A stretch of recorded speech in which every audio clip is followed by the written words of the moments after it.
semuanya, perkenalkan nama aku Melia Venesia Pasaribu dengan NIM 24011112968, jurusan Hubungan Internasional, Fakultas Ilmu Sosial dan Ilmu Politik Universitas Riau. Video ini dibuat untuk memenuhi tugas dari mata kuliah Literasi Digital dengan dosen pengampu Ibu Santi Wisuda Sidauruk, SPI MSI. Nah, pada video kali ini aku akan melakukan bedah buku. Sebelumnya, apa sih itu bedah buku? Bedah buku merupakan kegiatan menganalisis atau mengulas suatu isi dari buku dan memberikan penilaian serta menyampaikan rangkuman yang ada pada buku tersebut. Nah, pada kesempatan kali ini aku akan membedah buku Laut Bercerita. Kenapa sih aku tertarik untuk membedah buku ini? Yang pertama yaitu karena buku ini mengangkat kisah 98 yang dimana kita ketahui tahun 98 itu merupakan masa yang cukup kelam di kepemerintahan Indonesia. Kemudian buku ini tuh kayak menarik banget pokoknya karena sering aku lihat dan sering direkomendasikan oleh teman-teman aku juga. Dan langsung aja ke bab yang pertama. Pertama itu ada Seigan 1991. Nah, ini tuh part dimana mereka kayak part pengenalan tokoh, dimana mereka menceritakan siapa itu Laut dan teman-teman Laut, bagaimana mereka berjumpa dan apa yang mereka lakukan. Nah, jadi Laut itu merupakan mahasiswa semester 3 jurusan sastra Inggris dari Universitas Gadjah Mada.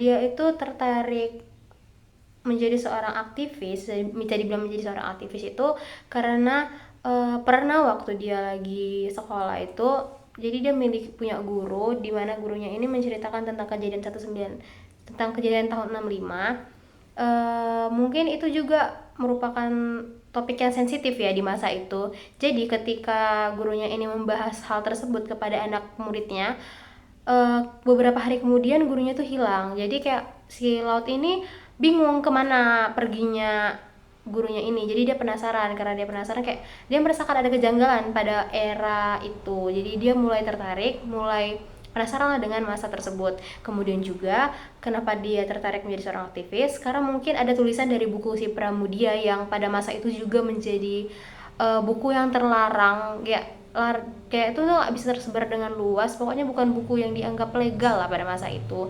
Jadi dia suka dengan isi buku tersebut dan dia juga memiliki keinginan untuk menjadi penulis yang hebat seperti Pramudia ini.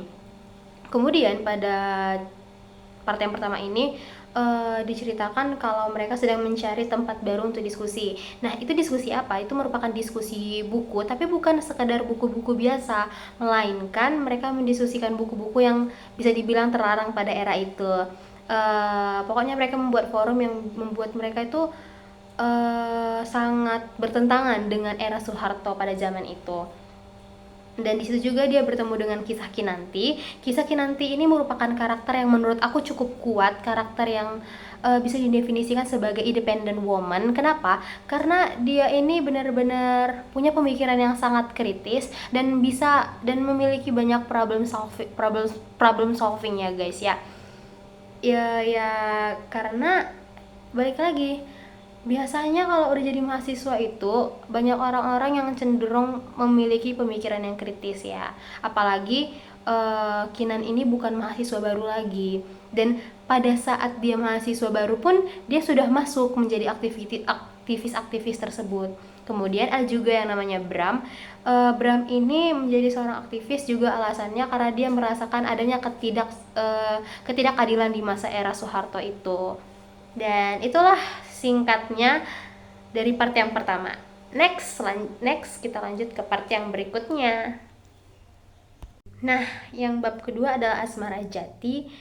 Sebelumnya Asmara Jati merupakan adik dari seorang biru laut, di mana beliau merupakan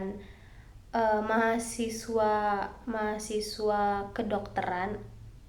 Aku lupa dari fakultas apa, tapi dia itu sangat berbanding terbalik dengan abangnya, yang abangnya merupakan aktivis sementara Asmara Jati ini merupakan pribadi yang dia melakukan sesuatu tapi dia harus tahu hasilnya apa, hasilnya harus pasti gitu. Jadi sebelumnya keluarga dari biru laut ini udah melarang biru laut untuk menjadi seorang aktivis, tapi karena mungkin jiwa dari biru laut ini yang benar-benar benar-benar patut diacungin jempol, dia itu kayak tetap berjuang untuk keluar untuk memperjuangkan masa-masa di era itu. Jadi di cerita ini Asmara Jati itu terpukul sekali karena tahu kakaknya ditangkap dan pacarnya Alex juga ditangkap. Kemudian singkat cerita, pada bab kedua ini diceritakan kalau biru laut itu hilang, dibawa entah kemana sama penjaga itu. Kemudian Alex dan teman-temannya lagi itu dikeluarkan dari selnya. Bisa dibilang Alex mengalami gangguan mental, mengalami trauma yang benar-benar mengguncang dia sampai mereka tuh menutup diri dari lingkungan masyarakat. Nah, jadi di sini Asmara Jatilah yang berperan untuk memperjuangkan keadilan, untuk terlebih lagi untuk mencari mayat dari kakaknya. Jadi kesimpulan yang aku dapatkan atau pesan-pesan yang aku dapatkan dari buku Lawat Bercerita ini, yaitu yang pertama adalah kita nggak boleh sembarangan menyimpulkan kalau si A ini pengkhianat, sementara si B ini gini gitu. Jadi nggak boleh, dan kita juga nggak boleh yang terlalu percaya sama orang lain sebelum kita tahu apa aja hal tentang dia.